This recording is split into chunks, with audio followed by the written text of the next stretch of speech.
Sudah baik-baik. Datang gereja ditanam dengan benih-benih kudus. Pulang bikin aneh-aneh.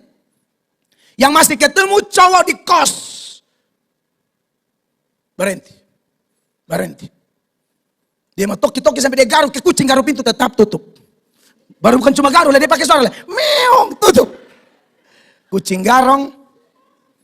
Dulu begini, Nona langsung buka kan sedengar firman dia garuk. Nona jam buka. Jaga lu hidup baik. Amin. Tuhan peluk aku sebentar saja, hangatkan jiwa yang mulai lemah. Shalom. Jemaat terkasih, kita akan baca firman Tuhan dari Kisah Rasul pasal 2. Kita akan baca ayat 5 sampai ayat 13 secara berbalas-balasan ya. Ayat 5 saya terlebih dahulu. Waktu itu di Yerusalem diam orang-orang Yahudi yang saleh dari segala bangsa di bawah kolong langit. Ayat 6, jemaat. Ketika turun bunyi itu, berkerumunlah orang banyak. Mereka bingung karena mereka masing-masing mendengar rasul-rasul itu berkata-kata dalam bahasa mereka sendiri. Ayat 7, mereka semua tercengang-cengang dan heran lalu berkata, bukankah mereka semua yang berkata-kata itu orang Galilea? 8. Bagaimana mungkin kita masing-masing mendengar mereka berkata-kata dalam bahasa kita sendiri, yaitu bahasa yang kita pakai di negeri asal kita. Kita orang Partia, Media, Elam, penduduk Mesopotamia, Yudea dan Kapadokia, Pontus dan Asia. 10. Frigia dan Pamfilia, Mesir dan daerah-daerah Libya yang berdekatan dengan Kirene, pendatang-pendatang dari Roma. 11 bilang baik orang Yahudi maupun penganut agama Yahudi, orang Kreta dan orang Arab. Kita mendengar mereka berkata-kata dalam bahasa kita sendiri tentang perbuatan-perbuatan besar yang dilakukan Allah. 12. Mereka semuanya tercengang-cengang dan sangat termangu-mangu sambil berkata seorang kepada yang lain, apakah artinya ini? 13 sama-sama 23, tetapi orang lain menyindir, mereka sedang mabuk oleh anggur manis. Tepuk tangan yang meriah untuk firman Allah ya. Itu tepuk tangan ucapan syukur karena masih dengan bebas saya dan saudara terima firman, baca firman berbalas-balasan, itu indah sekali. Dan lebih daripada itu, dengan pertolongan Roh Kudus kita akan mendengarkan penjelasan-penjelasan atau keterangan-keterangan seputaran nats yang kita baca masih di bawah seri khotbah The Holy Spirit, the greatest gift to the church, atau Roh Kudus, anugerah terbesar bagi gereja. Nah, jemaat yang diberkati oleh Tuhan Yesus, pembacaan hari ini dan pembahasan hari ini adalah lanjutan pembahasan minggu lalu, di mana minggu lalu kita menyoroti seputaran hari Pentakosta. Dan kita belajar mulai ayat 1, 2, 3, dan 4. Itu mengapa pada hari ini kita baca berbalas-balasannya ayat 5 sampai ayatnya yang ke-13. Nah, jemaat yang diberkati oleh Tuhan Yesus, adapun poin-poin yang sudah dibahas minggu lalu, yang pertama adalah kita membahas tentang Tuhan menggenapi janjinya ya pada waktu yang tepat. Dan saya percaya Allah punya pola yang kurang lebih mirip lah. Entah dia janji itu dalam skala besar ketika dia berjanji memberikan anugerah terbesar bagi dunia, yaitu Yesus Kristus, mulai dari Adam dan Hawa jatuh dalam dosa sampai Yesus lahir, itu kurang lebih 4.000 tahun. Lalu tentang Roh Kudus yang adalah anugerah terbesar bagi gereja, Allah juga punya waktu khusus dinubuatkan dalam Yehezkiel, Yeremia, Joel, lalu tergenapi tepat pada hari Pentakosta. Maka saya percaya pola itu juga bisa berlaku bagi setiap umat ketebusannya. Orang-orang yang menerima Yesus, mendengar Yesus, menerima Yesus, dan punya Roh Kudus. Semua orang yang terima Yesus dan ada Roh Kudus kan punya cerita hidup masing-masing, Bapak Ibu. Ya, ada skenario khusus yang memang kita harus akui beragam dan semuanya penuh dengan misteri. Saya sering berkata bahwa 1 jam ke depan dalam hidup kita itu 1 jam yang penuh misteri. Ya.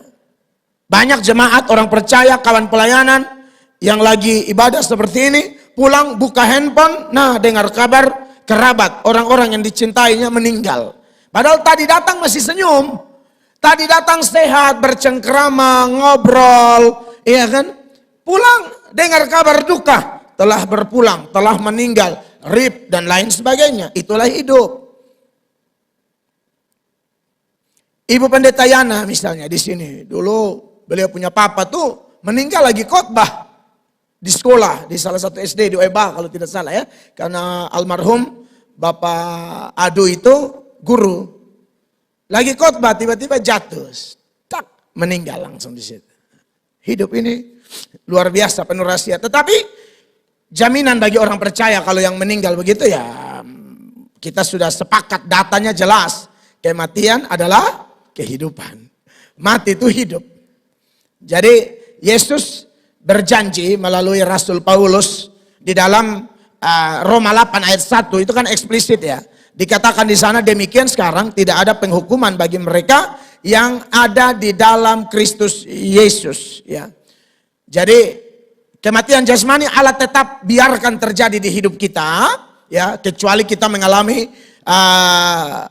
peristiwa seperti Elia dan Henokh, tapi itu sangat khusus. Mayoritas yang terjadi itu adalah apa yang dicatat di dalam Ibrani 9 ayat yang ke-27 bukan? Di sana dikatakan bahwa dan sama seperti manusia ditetapkan untuk mati hanya satu kali saja, sesudah itu dihakimi. Ya. Penghakiman itu berlangsung kepada pribadi yang masih kuat memorinya, masih punya pikiran. Kan saudara, waktu kita meninggalkan memori kita tidak mati. Hanya pindah alam. Ibu tolong pahami ini ya. Yang masuk dalam lubang kubur itu tubuh. Tapi semua yang kita perbuat, semua yang kita alami di dunia ini, itu yang menghadap pengadilan. Makanya 2 Korintus 5 ayat 10, itu data, kalau ini yang tadi Ibrani 9:27 itu penghakiman pribadi. Tapi 2 Korintus 5 ayat 10, ini penghakiman universal. Dan dikatakan di sana, sebab kita semua harus menghadap tahta pengadilan Kristus. Supaya setiap orang memperoleh apa yang patut diterimanya. Sesuai dengan yang dilakukannya dalam hidupnya ini. Baik ataupun jahat. Ya teknisnya seperti apa? Saya bukan pendeta super power di sini.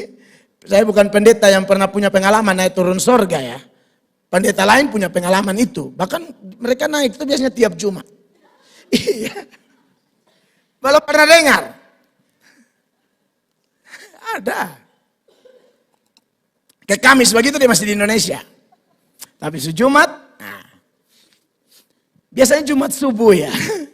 Di surga, dan Sabtu dia pulang. Karena Minggu harus pelayanan, bayangkan. Naik bola balik surga. Beta kalau sampai pi surga, wow. Dia minta izin itu Tuhan Yesus, hamba tinggal di sini. Bukan apa-apa, tapi dunia ini kan dolar naik, apa. Iya kan? Pengaruh ke gas, bahan bakar. Bedengar badak juga harga naik kok. Badak justru naik. Makanya bila ibu-ibu dan pakai mulai hemat dulu tuh salaber sambar. Sekarang dia detak, dia kasih pokoknya ini sampai 2028. Hemat tangkal kak. Iya kan? Jadi saudara semua akan menghadap tata pengadilan dan teknisnya. Entah bagaimana ada buka catatan ke apa. Pokoknya kita tidak mungkin tipu di situ. Tidak mungkin. Semua tabukan. Nah. Ini yang lu di pohon pisang ini. Pencuri pisang. Ya. Ini yang lu di ini. Ini yang pendeta khotbah lu main handphone. Ada di situ. Pendeta khotbah dia bisa nonton TikTok di gereja. Orang gila nih mah. Kau datang gereja itu kan mati semua pakai data tuh. Mau di pesawat, mau terbang. Firman ini kan pesawat Allah. Mana dengar lagu, kan mana Lemayun lagu Firman. Ada lagu itu pesawat Allah. Makanya mau di pesawat. Supaya fokus dengar firman. Amin. Tahu usah dan babalas nyong dan di sini nanti lu pulang justru rahasia putus. Lu menangis mulai dari tangga pertama sampai naik Grab, sampai tukang Grab bilang, "Kakak kenapa lu diam? Selalu diam."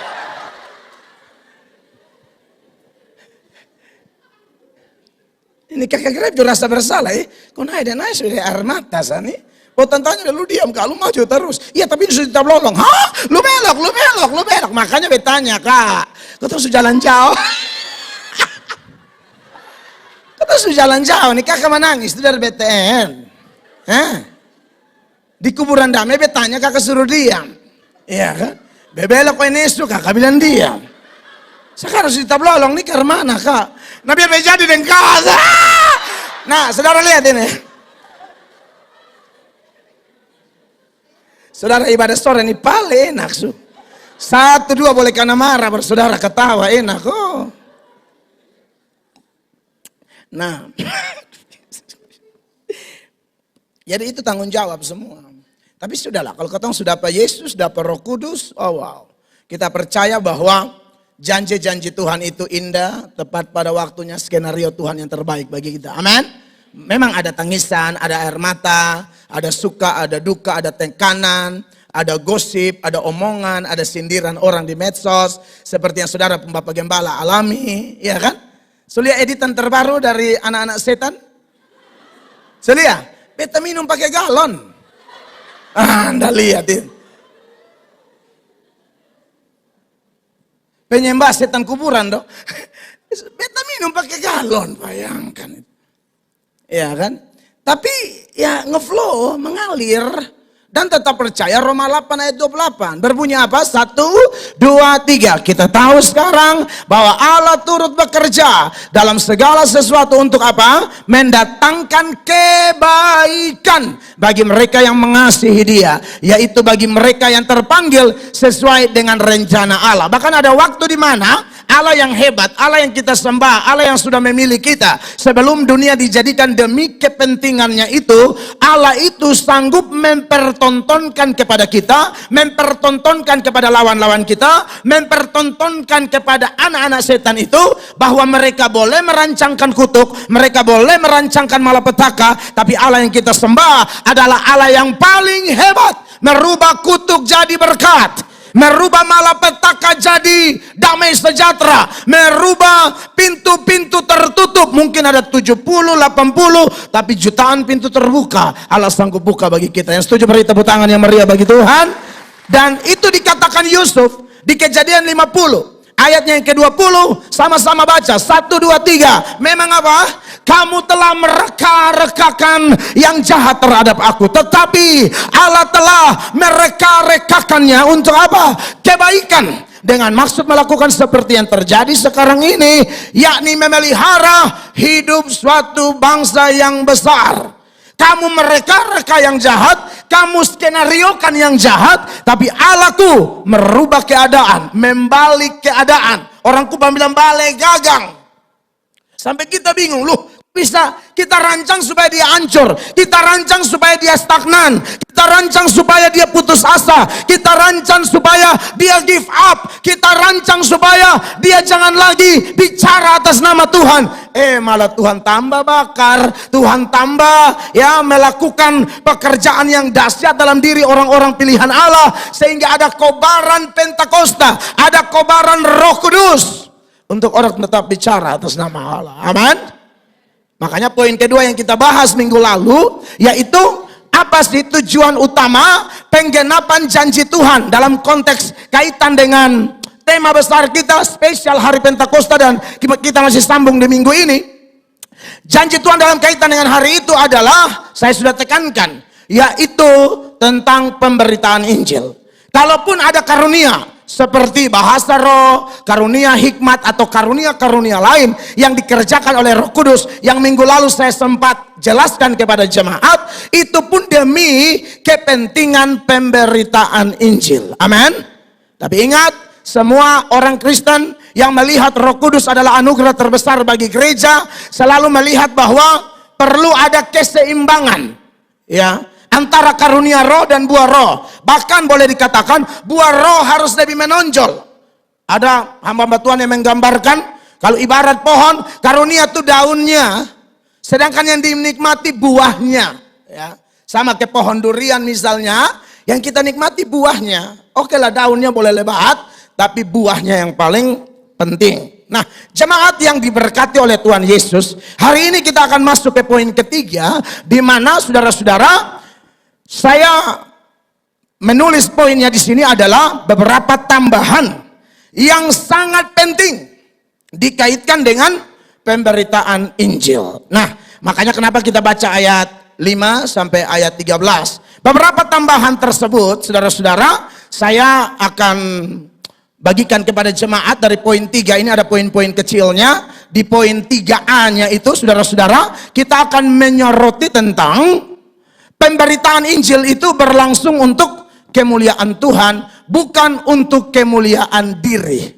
Nah, untuk menjelaskan poin 3A ini kepada jemaat terkasih, saya mau antar kita untuk membandingkan antara peristiwa Pentakosta yang ada di dalam Kisah Rasul 2 ayat 1 sampai 13 dan peristiwa Menara Babel yang ada dalam Kejadian pasal 11 ayat 1 sampai ayatnya yang ke-9.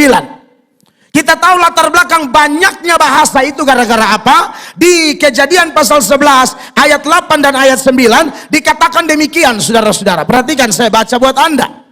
Kejadian 11 ayat 8, demikianlah mereka diserahkan Tuhan dari situ ke seluruh bumi, dan mereka berhenti mendirikan kota itu. Ini kota Babel dengan menaranya yang mau tinggi sampai ke langit. Lalu ayatnya yang ke-9 berkata, itulah sebabnya sampai sekarang kota itu disebut Babel, karena disitulah, perhatikan, dikacau balaukan Tuhan bahasa seluruh bumi.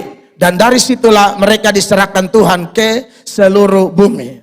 Kalau di sini bahasa dikacau balaukan, berarti sebelum dikacau balaukan bahasanya cuma satu. Itu ada di ayat 1 dari Kejadian 11. Dikatakan di sini adapun seluruh bumi satu bahasanya dan satu logatnya.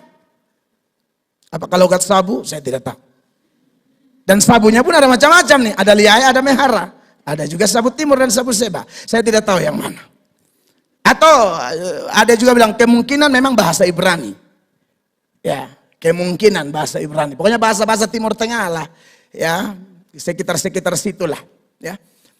Nah, saudara yang diberkati oleh Tuhan Yesus Kristus, hanya dikasih tahu satu bahasanya dan satu logatnya. Apa bahasanya, apa logatnya, tidak diterangkan secara detail di situ. Tetapi kemudian dikacaukan. Dan menarik Bapak Ibu terkasih, pada hari Pentakosta itu, rasul-rasul yang notabene hanya orang Galilea, besar kemungkinan mereka hanya tahu paling-paling bahasa Ibrani, bahasa Aram, dan juga mungkin Yunani ya. Karena Helenisme ya, pengaruh Yunani itu mengglobal banget dalam semua sisi. Bahkan sampai hari ini. Makanya kalau kita bilang teologi, biologi, yang ada kata logi-logi itu kan dari kata logos. Nah itu Yunani itu. Tapi kemudian dalam nats yang kita baca di ayat 5 sampai seterusnya, di sana ada belasan bahasa Bapak Ibu terkasih. Dikatakan waktu itu di Yerusalem diam orang-orang Yahudi yang saleh dari segala bangsa di bawah kolong langit ini. Ayat 6, jemaat baca 2-3. Ketika turun bunyi itu, berkerumunlah orang banyak. Mereka bingung karena mereka masing-masing mendengar rasul-rasul itu berkata-kata dalam bahasa mereka sendiri. Iya, ketika turun bunyi itu, ketika terjadi bunyi itu, ya ini orang bertanya ini bunyi apa? Ada fenomena tiupan angin keras di ayat-ayat sebelumnya, ada fenomena lidah-lidah api, dan juga ada fenomena bahasa lidah. Dan saya lebih setuju adalah fenomena bahasa lidah itu, ya makanya dikatakan mereka bingung karena mereka masing-masing mendengar rasul-rasul itu berkata-kata dalam bahasa mereka sendiri. Kalau peristiwa Menara Babel, bahasa menjadi kacau gara-gara dosa. Tapi peristiwa hari Pentakosta, Allah mengaruniakan bahasa bermacam-macam kepada para rasul sehingga ada belasan bahasa. Kapadokia, Pontus, Partia, Elam, Asia, Arab, dan seterusnya. Itu demi saudara-saudara memuliakan nama Tuhan. Jadi kontras antara Babel dan Pentakosta adalah di Babel itu orang buat menara untuk mencapai Tuhan. Di hari Pentakosta Tuhan datang mencapai manusia melalui pencurahan Roh Kudus. Itu kontras pertama. Kontras yang berikut saudara-saudara, bahwa Menara Babel itu ada pemberontakan di sana. Kita tahu ya, Kejadian 1 ayat 28, ketika Allah memberkati rumah tangga pertama, keluarga Eden, Adam dan Hawa, itu ada pesan di sana, beranak cucu dan penuhi bumi. Kejadian 1:28, perhatikan. Allah memberkati mereka, lalu Allah berfirman kepada mereka, beranak cuculah dan bertambah banyak, penuhilah bumi dan taklukkanlah itu. Sampai di situ. Penuhilah bumi. Jadi Tuhan mau seluruh bumi ini ada manusia. Ya. Saya tidak tahu apakah bentuk bumi daratan sudah seperti kita punya 5 benua ini hari, saya tidak tahu. Karena dari waktu ke waktu itu kan ada pengikisan ya. Itu terbukti ketika kami ke Mesir. Saya dan Ibu Gembala kami ke Mesir. Di Mesir itu di tempat Musa diangkat dari air. Itu dulu aliran Sungai Nil. Sekarang sudah daratan. Dan berdiri gereja. Ingat ya, yang mengalami perombakan oleh Jenderal Titus itu cuma Yerusalem. Mesir tidak diganggu. Mesir nggak ada urusan. Nah lokasi pasti Musa diangkat dari air oleh anak putri Firaun. Itu sekarang daratan. Padahal diangkat dulu di air. Itu sudah di gereja. Jadi terjadi pergesekan. Pergeseran. Ya. Mungkin erosi dan lain sebagainya. Karena dunia kan dari waktu ke waktu seberapa ribu tahun. Pokoknya Tuhan punya mau. Andai kata bicara konteks sekarang. Di semua Amerika mesti ada penduduk, Afrika, Eropa, Asia, Australia, semua harus ada penduduk. Tapi waktu itu secara tajam orang-orang Babel yang sombong itu saudara-saudara yang mau naik kepada Tuhan, mereka mau lawan ini firman. Makanya kalau Anda baca di Kejadian 11 tadi ayat 4 dikatakan di sana, perhatikan. Juga kata mereka, marilah kita dirikan bagi kita sebuah kota dengan sebuah menara yang puncaknya sampai ke langit. Dan marilah kita cari nama supaya kita jangan terseret ke seluruh bumi. Tuhan bilang penuhi bumi, mereka bilang tidak usah. Seolah-olah bilang Tuhan punya omongan itu jangan ditiru, jangan diikuti. Dia bilang penuhi bumi, tidak, kita satu tempat aja, kita di Babel aja. Anda lihat itu. Ya. Jadi saudara-saudara, kita nih sekali lagi ya, kita manusia ciptaan. Tuhan itu pencipta. Dia pengatur, kita diatur. Amin. Apalagi dalam konteks Kristen. Waduh, itu lebih tajam itu aturan. Apalagi kita diajar dengan satu hukum namanya hukum kasih. Kita mengasihi karena Allah lebih dahulu mengasihi kita. Amin. Dan Yesus bilang Yohanes 14 ayat 15. Yesus bilang apa Bapak Ibu Jemaat? 1, 2, 3. Jikalau kamu mengasihi aku, kamu akan menuruti segala perintahku. Termasuk penekanan utama dalam Pentakosta, yaitu the Great Commission, amanat agung. Pergi jadi saksi, pergi jadi berkat. Jadi berkat melalui kesaksian pribadi, jadi berkat melalui ajak mengajak, jadi berkat melalui postingan-postinganmu, dan seterusnya.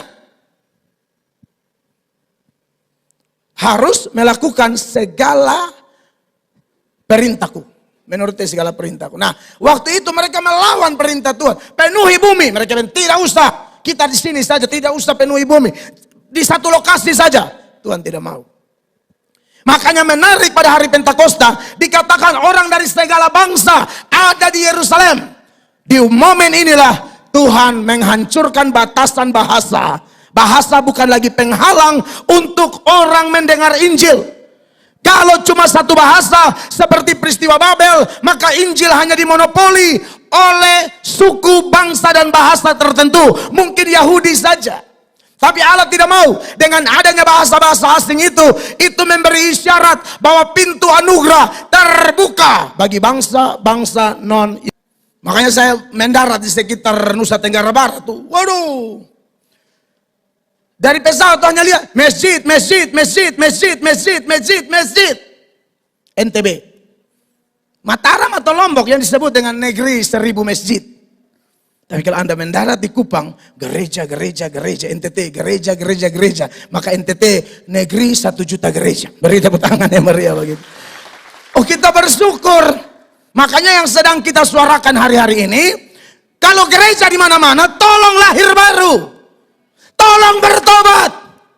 Menyembah dalam roh dan kebenaran. Jangan agamawi. Jangan bangga karena di mana-mana ada salib. Harusnya periksa diri, evaluasi. Sudahkah simbol salib itu sama dengan prinsip hidup kita yang siap pikul salib? Itu yang sedang kami suarakan. Orang pikir enak ya menginjil di NTT. Kan mayoritas enak dari mana? Kalau ikut standar manusia tidak enak. Jujur-jujur saja kita semua pernah mengalami. Kita agama Kristen, tapi masa lalu kita agama doang Kristen. Karakter kita kafir. Jujur aja saudara-saudara. Agama doang, surat-surat doang, KTP doang, kartu keluarga. Tapi perilaku praktek hidup mirip orang kafir, mirip orang ateis. Makanya ateis itu kan ada dua.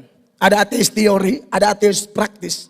Secara teori dia mengajarkan Tuhan tidak ada. Secara praktik dia bilang Tuhan ada, tapi prakteknya seperti tidak ada Allah. Berzina bebas, berhala bebas, korupsi bebas. Dia kira Tuhan itu buta, Tuhan tidak ada. Tuhan itu melihat semua. Makanya kalau Anda baca firman Allah, semua kejahatan yang orang buat itu buat di depan mata Allah. Jadi kalau Anda dan saya pikir ya mau bikin apa-apa, Tuhan punya mata ada lihat kita. Makanya di dalam Kejadian 6 itu ayat 5 dia bilang apa di situ? Kejadian 6 ayat 5. Ketika dilihat Tuhan. Ketika dilihat Tuhan, berarti ini di depan mata Allah. Bahwa kejahatan manusia besar di bumi dan bahwa segala kecenderungan hatinya selalu membuahkan kejahatan. Senada dengan ini, lompat ke ayat 12. Sama-sama baca, 1, 2, 3. Allah menilik bumi itu. Dan sungguhlah rusak benar. Sebab semua manusia menjalankan hidup yang rusak di bumi. Bapak Ibu lihat di sana.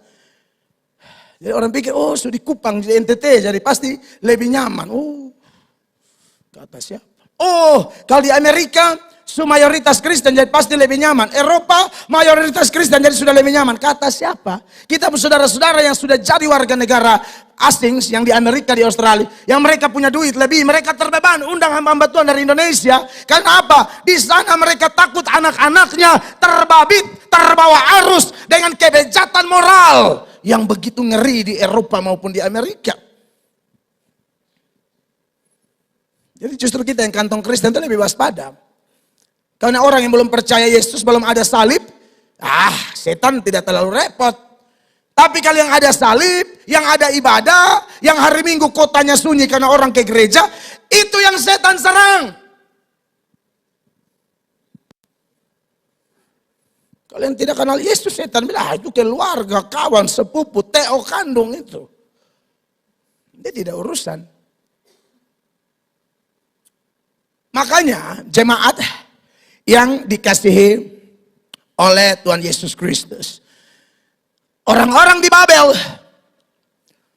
melawan firman Allah. Saya harap kita jangan seperti Babel. Ya. Waktu itu khusus peristiwa Menara Babel, tidak ada satu orang pun yang taat Tuhan. Semua sepakat melawan Tuhan. Itu persekutuan yang tanpa Tuhan, bahkan persekutuan yang secara sengaja melawan. Begitu, pesan saya saudaraku, keluar. Anda boleh pergi ke sana kalau ada misi jelas. Misi saya apa? Saya mau jadi garam, saya mau jadi terang. Kalau diterima puji Tuhan, saya menangkan mereka dengan kekuatan Roh Kudus. Kalau mereka mulai aneh-aneh, keluar. Jangan stay di situ. Nanti Anda rusak. Keluar. Ingat itu 1 Korintus 19 ayat 33. Perhatikan. Janganlah kamu sesat, pergaulan yang buruk merusakkan kebiasaan yang baik. Sudah baik-baik. Datang gereja ditanam dengan benih-benih kudus. Pulang bikin aneh-aneh. Yang masih ketemu cowok di kos. Berhenti. Dia mau toki-toki sampai dia garu ke kucing, garu pintu tetap tutup. Baru bukan cuma garu lah, dia pakai suara lah. Meong, tutup. Kucing garong. Dulu begini, Nona son bukakan sudah dengar firman di garu. Nona jam buka. Jaga lu hidup apa Amin. Kasih tahu pacarmu kalau kakak sayang saya. Amin. Atau sudah kalau menikah sudah, kakak sayang beta. Soalnya mungkin lu om udah punyong. Kalau kakak sayang saya, itu lu minta karena putus cepat. Lu ya agak gaul dikit ya kan, konteks Kupang. Beb, beb.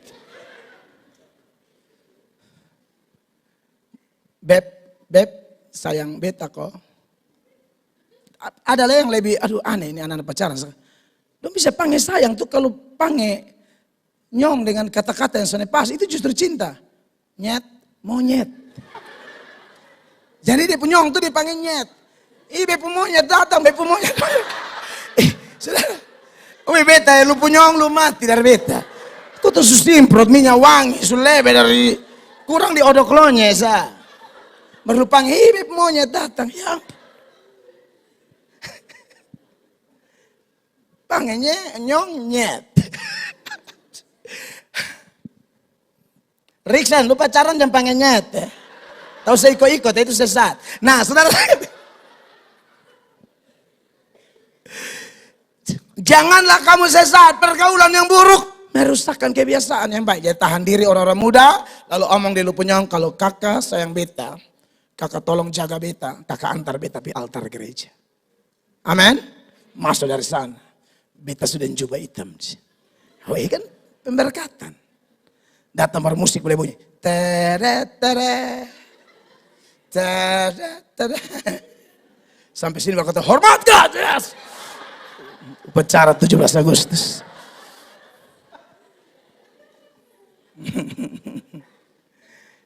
Orang muda.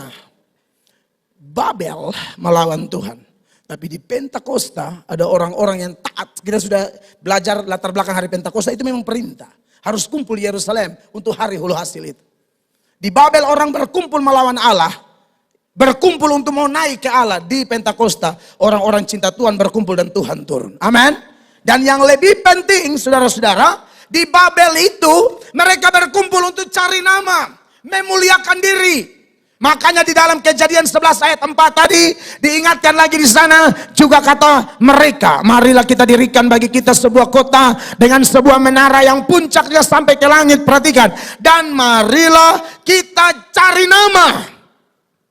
Sedangkan poin kita adalah ya, pemberitaan Injil itu berlangsung untuk kemuliaan Allah, bukan kemuliaan diri. Jadi anak Tuhan yang baik, kita itu selalu berusaha memuliakan Tuhan, ya. Dan memang kalau kita belajar tentang tema kita dalam kaitan dengan memuliakan Allah, rasanya tidak mungkin, tidak bisa sama sekali kita memuliakan Allah tanpa Roh Kudus. Ingat Bapak Ibu, tujuan hidup kita semua orang Kristen harus untuk kemuliaan nama Tuhan. Mau hal besar, hal kecil, hal serius, hal remeh, apapun itu tanpa kecuali harus untuk kemuliaan Allah. 1 Korintus 10 ayat 31. Perhatikan. Aku menjawab, jika engkau makan atau jika engkau minum atau jika engkau melakukan sesuatu yang lain, lakukanlah semuanya itu untuk kemuliaan Allah. Iya. Saudara lihat, sederhana aja. Jika engkau makan atau engkau minum, cuma makan minum aja harus memuliakan Allah. Saya harap Anda masih tetap jaga imanmu, mau makan di mana, tunduk kepala, berdoa. Tahu sama lu, dia orang, itu bukan dia yang kasih makan kau, Tuhan Yesus yang kasih. Ibu sonina dia ini Mas Bowo, bukan dia, Yesus. Kalau bayar sendiri selalu bisa malu deh ini. Ya ampun. Tondo dan doa. Bersyukur situ. Amin. Orang di Afrika sana susah makan. Antri makanan saya lebih dari kasihan sekali. Masing-masing supaya di piring, bokor apa segala hanya untuk antri makanan. Anda di sini masih menikmati makan, minum ya. Walaupun mungkin orang tua kita tidak kaya-kaya banget, tapi cukup, tidak kekurangan. Selalu ada jalan terbuka, bukan? Itu harus memuliakan Allah. Dan kemudian ditambahkan, atau jika, perhatikan, engkau melakukan sesuatu yang lain. Kuliah, pacaran, berpakaian, postingan. Semua harus memuliakan Allah. Jangan ada yang jadi batu sandungan. Amin. Di gereja, di pesta, sama-sama memuliakan Allah. Dan di gereja di Sumenyembah yang mati puma di pesta, dia yang pimpin bor tanah. Tahu bor tanah? Dipegang di tiang besi tengah, itu darah Yesus berkuasa. Berdimulai, di semua rayap. Jangan bikin sial. Bapak majelis, mama majelis, anak bor di pesta. Kasihan. Adalah yang anak bor, mama bor di sebelah. Ternyata dua-dua nih pegawai Pertamina. Bor minyak. Sampai di anak ada bor, siapa pun anak? Ini mama ada bor di sebelah. Duh, sama-sama dong, keluarga bor. Maksudnya kalau mama tukang bor, nah sampai di saudara, nah agak lebih sopan. Putuskan itu kebiasaan. Dulu keluarga itu kan semua penjudi. Sampai di beta nih, dewa terakhir. Supaya saudara tahu. Untung baik Tuhan Yesus, semua main judi. Bahkan mau main judi sebab mama dukung dalam doa. Main bye-bye, kau menang. Kadang menang, kadang ini kisah nyata. Kadang menang, kadang kalah. Kalau menang, tuh mama senang sekali. Baru om lebih mbak, kestengko dia tidur lebih lama. Tadi mama kestengah dia tidur lebih lama. Tadi malam di mana? Beta ini jago kalau main kartu apa 3 daun apa, aduh ngeri. Kau tahu cara urut tuh judi Cina jukalan. Aduh urut bukan urut biasa. Kalau PR besar atau skop besar, itu dia urut bisa urut biasa, mesti disertai lagu. Allah kuasa malaku Yesus segala askop. Benar. Kan masih buta galap tuh, pikir menyanyi Allah kuasa nih. Kalaupun Jack, Tuhan rubah jadi as. Akhirnya pikir-pikir, wih begini nih bahaya nih mah. Beta memutuskan Tuhan, beta mau putus. Putus Bapak Ibu. Kakak dong iko gereja. Bapak mama juga meninggal dalam keadaan percaya Yesus sebagai Tuhan. Putus, mulai dari kita. Sudah bilang, ini memang keturunan sumengong, bagian beta ini mengong terakhir. No, kita putuskan kemengongan itu. Amin. Kok bisa bangga dengan keluarga mengong? Beta jujur, beta cerita apa adanya, pada waktu betul serahkan diri, putus. Turunan mengong terus sampai sama-sama mengong menuju ke Padala atau kuburan damai itu dengan keadaan mengong. Hanya kubur dan mengong. Stop mengong dong. Amin. Sudahlah kalau memang turunan dan moyang begitu, beta akan kasih putus. Generasi saya harus putus. Harus putus. Dan Tuhan sanggup melakukannya. Tepuk tangan dulu buat Tuhan Yesus. Ya. Semua harus untuk kemuliaan Tuhan. Bahkan Alkitab ajar, mati dan hidup kita ini milik Tuhan. Roma 14, 7 dan 8. 7, perhatikan. Sebab tidak ada seorang pun di antara kita yang hidup untuk dirinya sendiri. Dan tidak ada seorang pun yang mati untuk dirinya sendiri. 8, sama-sama 2, 3. Sebab jika kita hidup untuk Tuhan. Dan jika kita mati untuk Tuhan. Jadi baik hidup atau mati, kita milik siapa? Tuhan. Tepuk tangan yang meriah bagi Tuhan Yesus. Nah pertanyaannya, bagaimana supaya kita bisa memuliakan Allah dalam seluruh kehidupan kita, terutama dalam penekanan utama Pentakosta, yaitu pemberitaan Injil. Roh Kudus diberikan kepada kita. Roh Kudus itu akan membawa kita kepada kebenaran demi kebenaran. Roh Kudus tidak bawa firman baru. Karena Roh Kudus itu seperti Yesus. Yesus sangat sola scriptura. Roh Kudus sangat sola scriptura. Bagi Yesus firman adalah sumber utama. Tidak ada yang setara. Tidak ada yang lain. Makanya debat dengan Romo Cafe itu, saya ingatkan Romo Cafe dengan penuh kasih. Saya melihat Romo Cafe bukan lawan. Saya lihat Romo Cafe orang yang belum paham firman. Saya bilang Yesus saja lawan setan. Senjata 3 kali dia tidak rubah senjata. Ada tertulis, ada tertulis, ada tertulis. Sola scriptura itu istilah baru. Kurang lebih pada abad ke-16. Dimulai dari 15 Oktober 1517. Ketika Martin Luther dan kawan-kawan melakukan reformasi dalam gereja. Kenapa ada perpecahan? Karena bagi Martin Luther dan tim, di gereja ada dosa. Maka statement saya mengatakan perpecahan karena dosa dimulai dari situ juga bisa. Karena ada dosa di gereja, makanya Martin Luther keluar. Maka muncullah kita. Jadi sola scriptura itu sudah dari sononya, dari para nabi, dari Tuhan Yesus sendiri. Bahkan Roh Kudus, sekali lagi, sangat-sangat sola scriptura. Yohanes 16 ayat 13. Perhatikan. Saudara bisa bayangkan kalau beta debat model begitu. Orang bisa bahaya tuh. Beta ini bukan pendebat, beta pengkhotbah. Kalau debat nanti gayanya kayak mau khotbah, ya begitulah. Ayat 13. Tetapi apabila ia datang, yaitu roh kebenaran, ia akan memimpin kamu ke dalam seluruh kebenaran. Sebab ia tidak akan berkata-kata dari dirinya sendiri. Tetapi segala sesuatu yang didengarnya, itulah yang akan dikatakannya, dan ia akan memberitakan kepadamu hal-hal yang akan datang. Roh Kudus tidak datang bawa firman baru. Roh Kudus tidak pernah bertentangan dengan firman Tuhan Yesus.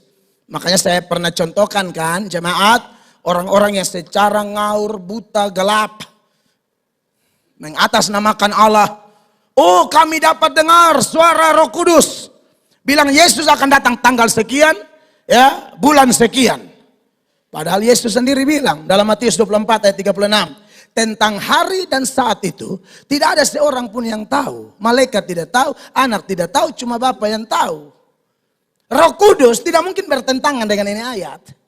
Yesus bilang tidak ada yang tahu, tiba-tiba ada orang yang bilang Roh Kudus kasih tahu. Roh Kudus, Yesus itu tunduk kepada Bapa, Roh Kudus tunduk kepada Yesus dalam hal peran atau fungsi. Begitu. Ya, Bapak Ibu terkasih ya. Nah, kembali kepada Yohanes 16 ayat 13 tadi, jelas bahwa Roh Kudus membawa kita ke dalam seluruh firman. Dan goalnya apa? Ayat 14, perhatikan saya baca. Ia, Roh Kudus, Sang Parakletos, Holy Spirit, the Holy Spirit. Ia akan memuliakan aku. Jadi orang kalau ada Roh Kudus, dia melakukan apapun terutama penginjilan, menjelaskan firman untuk memuliakan Yesus. Bukan memuliakan diri. Amin. Ada satu kan waktu selesai debat dengan Romo itu kan viral tuh. Di mana-mana becor bepu muka, mulai dari minum galon, menangis, apa segala macam. Tapi beta apa? Karena memang beta sudah pusing membepun diri. Bahkan orang tanya siapa yang menang? Injil yang menang. Saya tidak merasa mengalahkan Romo Cafe. Karena saya menjelaskan firman. Saya harap firman yang memenangkan itu. Saya emang gak penting. Lu mau bikin pakai galon, bebas menang di minyak tanah, terserah. Gak apa-apa. Beta ini anak produk bully. Jadi biasa begitu-begitu tuh. Lagian kalau beritakan Injil, ngapain cari nama? Saudara tidak perlu kasih bester-bester sama beta. Itu penting. Sungguh mati, beta cari itu. Jadi ada orang-orang yang pikir dengan bikin begitu. Beta tertekan ya sondela, sembarang. Karena beta berusaha, berjuang, mati bagi diri sendiri. Begitu. Hidup ini untuk kemuliaan Allah. Jadi poin yang saya jelaskan ini saya terapkan baru saya ajar. Bukan hanya ada data, ada hidup yang jadi saksi. Ada hidup yang saya contohkan.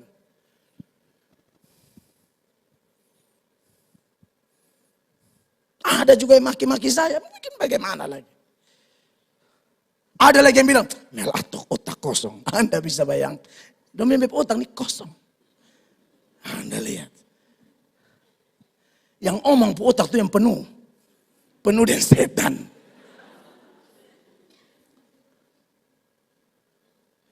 Romo Cafe pun tafsir, saya semua model begitu. Nah apa lebih pendukung yang pernah baca Alkitab?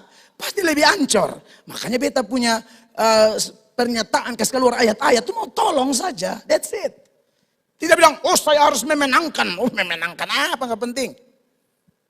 Karena saya tiru Rasul Paulus. Paulus bilang apa? Dalam 2 Korintus 4 ayat 5.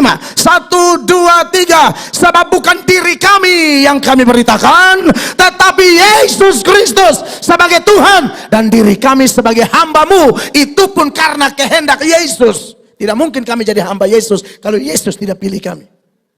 Ini bukan sorong diri. Ini ditunjuk, dipilih. Mana mau saya pikiran jadi pendeta. Orang di jalan raya, di jamaah Tuhan. Modal juga tidak ada, sekolah selalu Tuhan bikin buka jalan, sampai S3 semester 5. Kalau bukan Tuhan siapa? Mau harap siapa? Kakak saya yang ada dulu di lantai atas, kok di bawah. Beliau yang biayai S1 saya. Beliau 80% kok PNS, waktu itu masuk di SMP, kasih SMA. Dia juga ada rumah tangga, suami istri komitmen, tidak apa-apa. Istri, kakak ipar saya tidak terlalu banyak make up segala macam. Duit kirim ke saya. Ya sponsor utama saya, kakak saya. Kakak saya bisa melakukan itu dari mana? Dari Tuhan Yesus. Ini bukan orang anak-anak mahasiswa lain itu ada sponsor, ada pengusaha sawit lah, inilah itu. Beta pun kakak, sopirnya Pak Ibrahim Meda. Waktu masih bupati di Kabupaten Kupang. Gaji saya jujur, saya tidak cek bab tua pun gaji berapa. Pokoknya dia ada urusan, tanggung. Terus kasih makan istri, kasih makan bapak mama juga. Yang jujur saya ada kuliah di Jakarta. Tapi Tuhan buka jalan. Tuhan buka jalan. Dia tidak pernah minta saya ngomong beliau, tapi beta bangga punya kakak kayak dia. Beta bangga. Kalau kakak kaya raya, rumah lantai 2, 3, baru dia sistem transfer, ini dong jureng, kata beta pun kakak adina, beta ada marayap dan dada semua. Dia bilang pokoknya lu harus lulus. Beta bangga punya kakak kayak dia. Dia bernama Benny Atok. Dia tidak pernah minta, weh hotman singgung beta, ini orang sudah pernah begitu. Mungkin be omong juga dia sudah nyaman mungkin. Tapi beta harus omong. Begitu dia cerita. Bukan anak orang kaya. Jadi hamba Yesus karena Yesus pilih. Dan kalau Yesus pilih, di padang gurun pun, di kekeringan pun dia akan siapkan mata air. Di balik air mata akan ada mata air. Itu Tuhan Yesus kita. Makanya Anda kalau mau serahkan diri, mau ikut Tuhan, jangan tanggung-tanggung kakak, adik. Jangan tanggung-tanggung. Kasih betul. Kau uji sendiri siapa yang kau sembah. Dia pencipta langit bumi, dari tidak ada menjadi ada. Dia sanggup menggerakkan burung gagak, dia sanggup pakai janda di Sarfat, dia sanggup pakai kirim berkat Kedar Nebayot dari timur, barat, utara untuk mencukupkan kebutuhan kita. Beri tepuk tangan bagi dia. Jadi jangan tanggung-tanggung saudaraku. Jangan tanggung-tanggung. Jangan hati bercabang ikut Tuhan. Total betul. Begitu. Amin. Jadi memang semua untuk kemuliaan Tuhan. Dan lagi-lagi saya tegaskan. Hanya mungkin itu terjadi kalau Roh Kudus yang adalah anugerah terbesar bagi gereja itu termeteraikan dalam hati kita masing-masing. Disitulah Anda dan saya akan sanggup memuliakan Allah. Kan Roh Kudus itu kan sola scriptura banget ya. Sola scriptura artinya hanya Alkitab, hanya firman, tidak ada yang lain. Dan firman itu yang menolong kita, maka diberkatilah Anda dan saya. Walaupun kita bukan orang sempurna, tapi diberkatilah kita yang dari kecil sudah mengenal kitab suci. Minimal suhafal doa Bapa kami deh. Suhafal 10 hukum Allah deh. Ingat cerita-cerita di Alkitab. Itu bagus sekali. Dan puji Tuhan, Tuhan kumpulkan kita di sini untuk belajar sama-sama. Tuhan kumpulkan kita di sini mirip seperti Tuhan kumpulkan orang di Pentakosta. Kita dikumpulkan untuk memuliakan Allah. Kita tidak dikumpulkan di sini untuk membesarkan nama gereja ini, tidak penting. Yang penting Tuhan Yesus.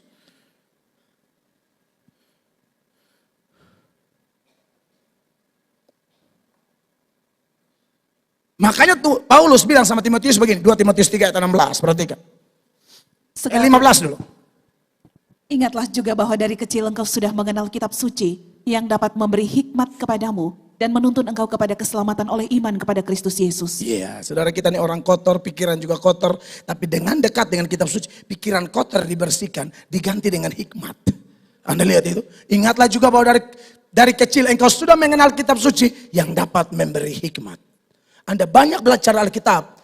Anda yang masih terikat dengan film porno, dibersihkan. Coba kau praktek, kau pasti bersih. Coba praktek. Ambil waktu banyak dengan firman. Dan dibersihkan itu kekotoran semua. Ini senada dengan Yohanes 15 ayat 3. Yohanes 15 ayat 3, sama-sama baca. 1, 2, 3. Kamu memang sudah bersih. Karena apa? Firman yang telah kukatakan kepadamu. Musuh kita terbesar kan bukan cuma setan. Diri sendiri, kedagingan sendiri. Hati yang licik yang kita punya, ini lawan kita. Dan yang bisa ke skala itu, Roh Kudus. Tidak ada yang lain Bapak Ibu. Roh Kudus bawa kita firman ke sana kemari. Ya, firman membersihkan. Makanya setelah 2 Timotius 3 ayat 15, 16-nya bilang apa? Segala tulisan. Seharusnya kata yang itu memang tidak ada ya di teks aslinya. Segala tulisan, artinya seluruh kitab suci. Dari Kejadian pasal 1 ayat 1 sampai Wahyu 22 ayat terakhir. Semua diilhamkan Allah kepada kurang lebih 40 penulis. Penulis pertama Musa, penulis terakhir Yohanes anak Zebedeus. Musa itu yang tulis Kejadian, Keluaran, Imamat, Bilangan, Ulangan. Yohanes itu yang tulis Wahyu. Jadi jemaat yang diberkati oleh Tuhan Yesus Kristus. Ini firman untuk apa? Yang pertama mengajar, yang kedua untuk menyatakan kesalahan. Makanya debat itu Romo Cafe tanya beta, apa dasarnya bahwa interpretasi kamu itu benar? Ya firman, tidak ada yang lain. Kebenaran tidak tergantung pandangan mayoritas. Mayoritas di zaman Nuh itu melawan Tuhan. Makanya Tuhan sapu kasih bersih semua. Tuhan tidak kenal demokrasi dalam hal itu. Tuhan pilih selamatkan cuma 8 orang. Allah tidak kenal suara terbanyak demi sebuah kebenaran. Mayoritas lawan Tuhan, Tuhan sapu yang mayoritas. Ya, Anda harus berusaha hidup benar walaupun sendiri, walaupun kecil. Berani benar. Tuhan lindungi kamu. Pasti Tuhan jaga. Masa Tuhan berdusta? Kita sedang ngomong tentang pencipta kita ini. Tuhan tidak kenal dengan demokrasi. Oh karena gereja besar, ya sinode besar, lembaga organisasi besar, kuantitas terbanyak. Jadi kalau mereka omong apa kita ikut, tidak boleh begitu. Cek pakai firman. Firman yang nyatakan kesalahan, bukan komunitas besar. Amin. Bukan juga suara hati tidak bisa dipercaya. Makanya periksa firman. Jadi kalau saya omong begitu kira-kira saya benci Romo. Saya tolong Romo. Saya tidak benci. Yang menang ini ayat-ayat yang menang. Bukan kami. Ini hanya kebetulan saya Tuhan kasihan beta hafal banyak ayat. Dan bukan hanya hafal. Beta tahu cara tafsir. Kalau hanya hafal mas setan juga hafal ayat. Setan kutip sembarang, hantam sembarang. Kutip sembarang, hantam sembarang. Makanya hafal ayat, hantam sembarang mirip ya sudah. Itu tak terhindarkan. Mau ke mana lah? Saudara pikir waktu Tuhan Yesus kasih kalah setan pakai ada tertulis. Saudara pikir setan diam. Setan juga bilang ada tertulis. Tapi salah, out of context. Jadi jangan bangga kalau hafal ayat. Tafsir lu gimana? Prinsip penafsiran itu Alkitab, tafsir Alkitab. Jangan pegangin ayat, baru tabrak ayat-ayat lain. Usun dia bisa. Ayat tabrak ayat saya tidak boleh, apalagi pendapat Bapak Gereja tabrak ayat. Bapak Gerejanya kita tempeleng. Ini hanya bahasa simbol, saya kan tidak mungkin. Saya kembali ke 4.000 tahun lalu, 3.000 orang tempeleng Bapak Gereja. Ini bahasa saja untuk menegaskan bahwa tidak ada yang main-main dengan firman Allah. Makanya pengikut-pengikut setan yang komentar video-video saya secara bodoh, kalau kau dengar ini, Tuhan mau tolong lu tuh apa ya lu ya? Kan Tuhan Yesus bilang tidak boleh orang buta tuntun orang buta nanti sama-sama masuk lubang.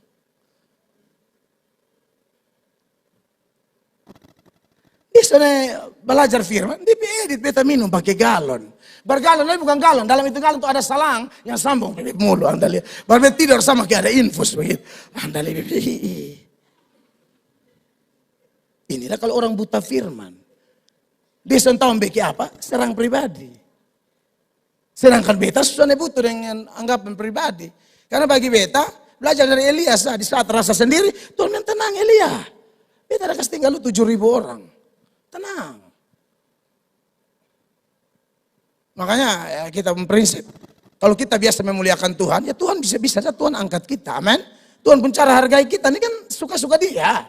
Makanya Yohanes 12 ayat 26 tuh Tuhan bilang apa buat orang yang melayani Tuhan Yesus sungguh-sungguh. Sama-sama 1, 2, 3. Barang siapa melayani aku, ia harus mengikut aku. Dan di mana aku berada, di situ pun pelayanku akan berada. Barang siapa melayani aku, ia akan dihormati Bapa. Nah cara Bapa menghormati orang-orang begini bagaimana? Bisa jadi kayak Sadrak, Mesak, Abednego.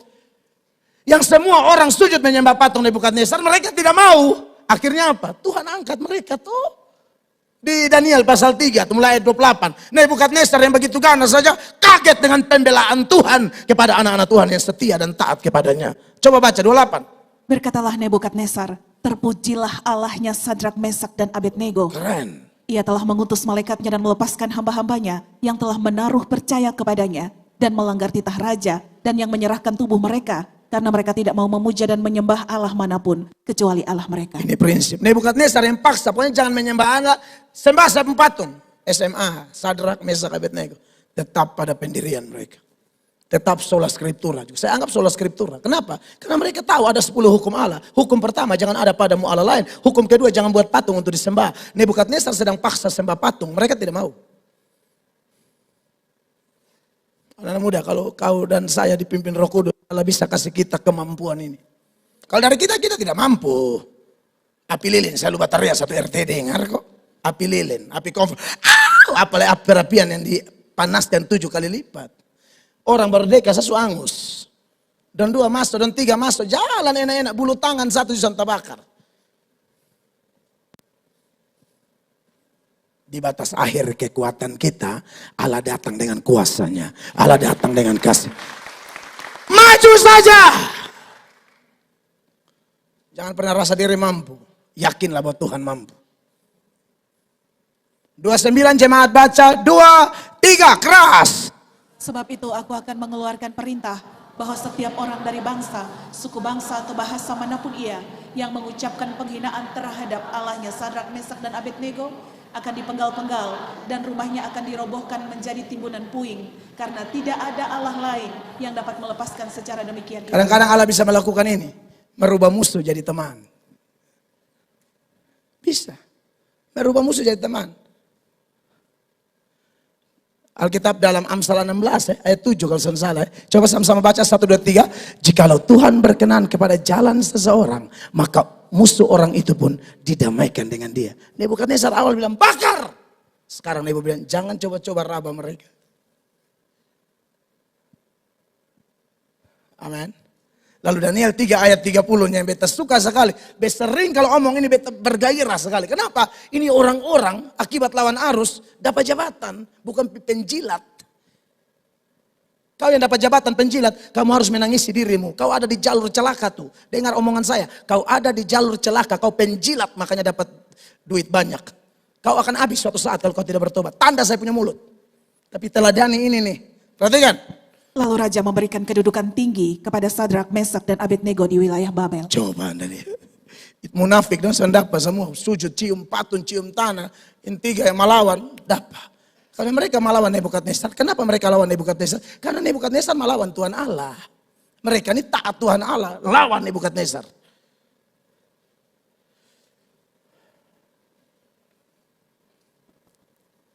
Kalau ada Roh Kudus kita bisa. Amin. Karena 2 Timotius 3 ayat 16 tadi bukan hanya menyatakan kesalahan. Dia memperbaiki kelakuan, lalu mendidik kita dalam kebenaran. Terus menerus. Ya semacam apa penggambaran saya yang terbatas. Kita kayak di laundry terus. Ya, dalam kebenaran. Tambah murni, tambah bersih. Dan akhirnya ayat 17 hasilnya. Sama-sama 2, 3. Dengan demikian, tiap-tiap manusia kepunyaan Allah diperlengkapi untuk setiap perbuatan baik. Perbuatan baik ini adalah produk Roh Kudus. Dan inilah terang hidup kita. Ini orang lihat, orang memuliakan Allah Bapa. Matius 5 ayat 16, pasti nyambung. Inilah cara tafsir yang benar. Kitab suci menafsir kitab suci, tidak mungkin kontras. Perhatikan. Demikianlah hendaknya terangmu bercahaya di depan orang. Ya. Supaya mereka melihat perbuatanmu yang baik dan memuliakan Bapamu yang di Dan surga. memuliakan Bapamu yang di surga. Beri tepuk tangan yang meriah begitu. 3C. Lalu saya akan tutup khotbah ini ya. 3C. Mujizat. Itu tidak menjamin pertobatan. Apa yang terjadi di hari Pentakosta? Ya, tiupan angin keras, lidah-lidah api, bahasa-bahasa lidah. Itu semua mujizat. Tapi ayat 13 mengatakan, saudara-saudara, di ayat 13, tunggu dulu, saya tanya, ini poin berapa? B tadi sudah kah? Oh belum, sorry. Poin B dulu, B, sorry, minta maaf. Saya tiba-tiba ingat, ini kayaknya langsung C. Betul lah, ini belum ya? Oke, ini bet cepat. Beberapa wajah mencurigakan. Ada yang bilang, suci kamu lebih. Ada yang begitu? Ke dalam tangannya aku serahkan nyawamu.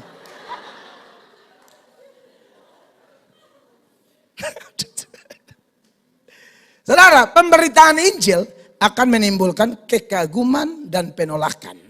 Itu tak terhindarkan. Makanya di ayat 12, ada orang-orang yang tercengang, ini sebuah kekaguman. Mereka belum langsung bertobat. Tapi menurut saya ini kekaguman, memang ada kebingungan. Tapi ini kebingungan yang jujur. Kebingungan yang rendah hati. Karena setelah mereka bingung, mereka bilang begini, ini artinya apa? Itu tanda orang bingung tapi jujur. Itu tanda orang bingung tapi rendah hati. Wow, ini keren sih, tapi ini apa? Dasarnya apa? Sama seperti jemaat Berea, dengar Paulus khotbah, dicek dulu itu rendah hati. Perhatikan ayat 12. Mereka semuanya tercengang-cengang dan sangat termangu-mangu sambil berkata seorang kepada yang lain, apakah artinya ini?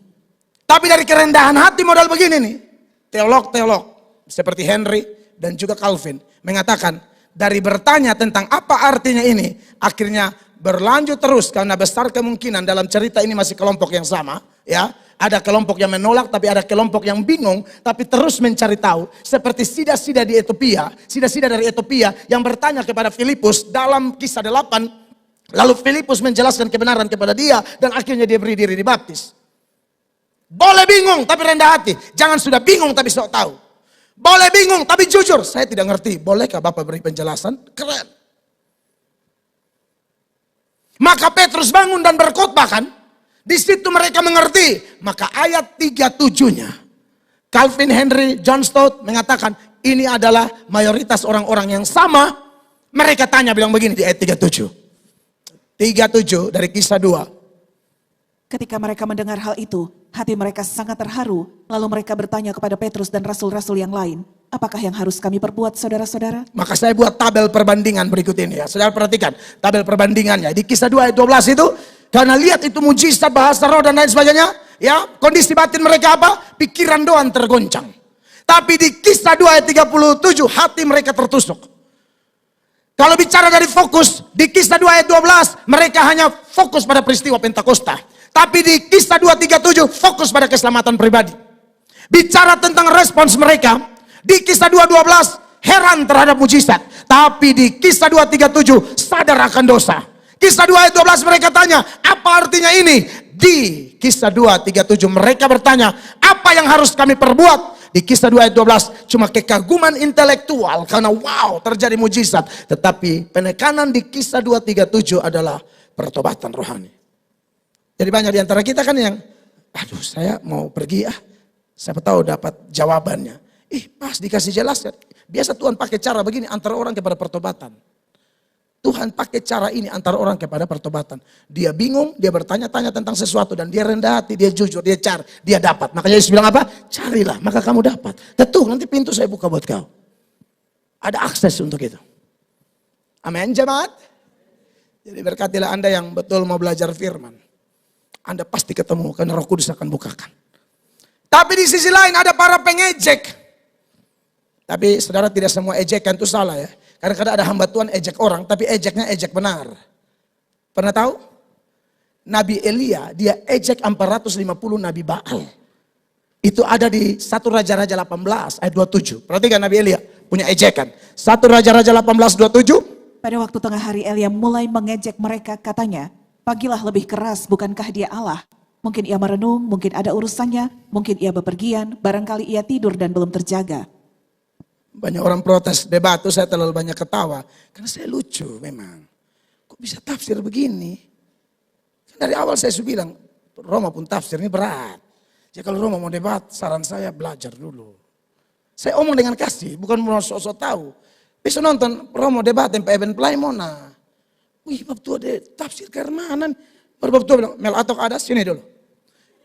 Kok Romo juga tuh ada kerja banyak nih. Ayo, sini dulu, sini.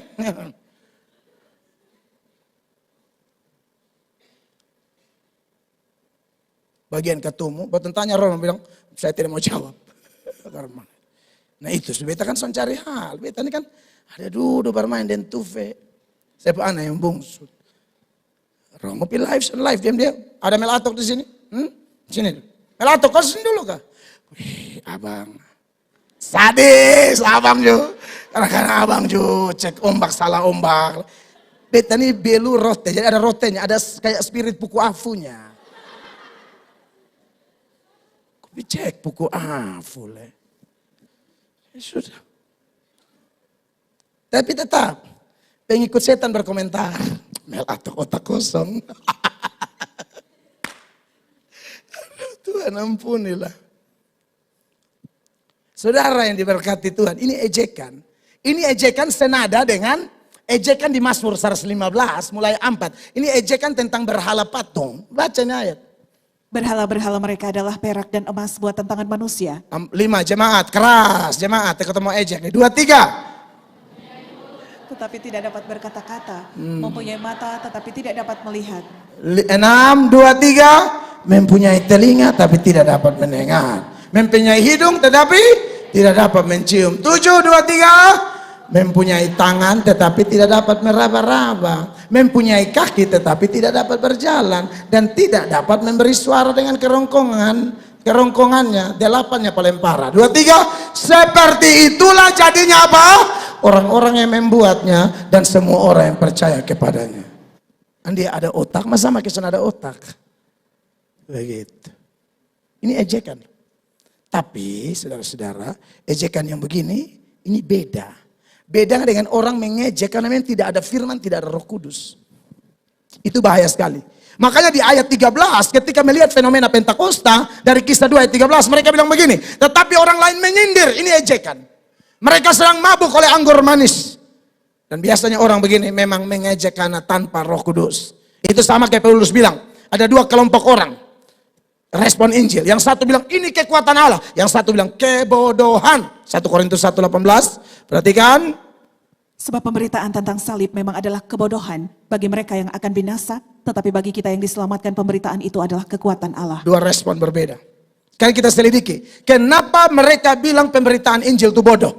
Jawabannya adalah mereka tidak ada Roh Kudus. 1 Korintus 2 ayat 14. Jemaat baca sama-sama ya. 1, 2, 3. Tetapi manusia duniawi tidak menerima apa yang berasal dari Roh Allah. Karena hal itu baginya adalah suatu apa? Kebodohan. Dan ia tidak dapat memahaminya. Sebab hal itu hanya dapat dinilai secara rohani. Begitu. Ya saya yakin bahwa respon debat kemarin juga ada 2. Ada yang tidak dapat berkat karena memang duniawi, tapi ada yang diberkati. Aduh keren, aduh puji Tuhan, wih firman dibukakan. Ada yang dapat berkat, saya yakin ada. Tapi ada yang tidak dapat karena memang duniawi. Nah. Begitu ya, jadi saudara kemana-mana kalau ada yang terima, syukuri, ada yang tolak jangan kaget, biasa. Poin C dan yang terakhir, mujizat tidak dapat menjamin pertobatan. Ya, pertobatan sejati itu terjadi karena firman. Di situ ada mujizat luar biasa, tapi orang tidak bertobat. Dan ini sudah sering Yesus sendiri mengalaminya. Banyak orang dia bikin mujizat, mereka lihat, mereka rasa, mereka alami, tapi mereka tidak bertobat. Berujung Yesus mengecam mereka di dalam Matius 11 ayat 20. Perhatikan. Matius 11 20. Lalu Yesus mulai mengecam kota-kota yang tidak bertobat, sekalipun di situ ia paling banyak melakukan mujizat-mujizatnya. Saya harap saudara yang sudah ditolong Tuhan, diberkati, dilindungi, ada jalan-jalan terbuka. Tolong saudara jangan seperti itu 10 kusta tuh. Semua sembuh, tapi yang kembali bersyukur cuma 1. Tolong sampai Yesus tanya, kok semua sembuh, kenapa cuma ini 1 yang balik? Yang 9 di mana? Saya harap kita yang hadir ini malam nih, diwakilkan oleh yang 1 itu. Tahu bersyukur. Kalau sudah ditolong oleh Tuhan. Orang kaya dan Lazarus di pangkuan Abraham, orang kaya lagi terbakar. Lalu dia bilang, Bapak Abraham suruh Lazarus pergi di rumah ada saudara 5 masih belum bertobat. Supaya mereka mati kelak jangan ke sini. Sebab tempat ini sangat menderita. Saudara pulang nanti buka di Lukas 16, saya 27 sampai seterusnya. Saya kasih dia garis besar saja. Lalu Abraham bilang, tidak bisa. Sekalipun ada orang mati yang bangkit tidak akan buat mereka bertobat. Di bawah ada kitab Musa. Maksudnya apa? Kitab suci. Berarti yang membuat kita bertobat, betul-betul bertobat, bukan mujizat, tapi pemberitaan firman. Gereja pertama lahir karena khotbah Petrus. Beri tepuk tangan yang meriah bagi Tuhan. Saya selesai, Tuhan dimuliakan. Tuhan peluk aku sebentar saja.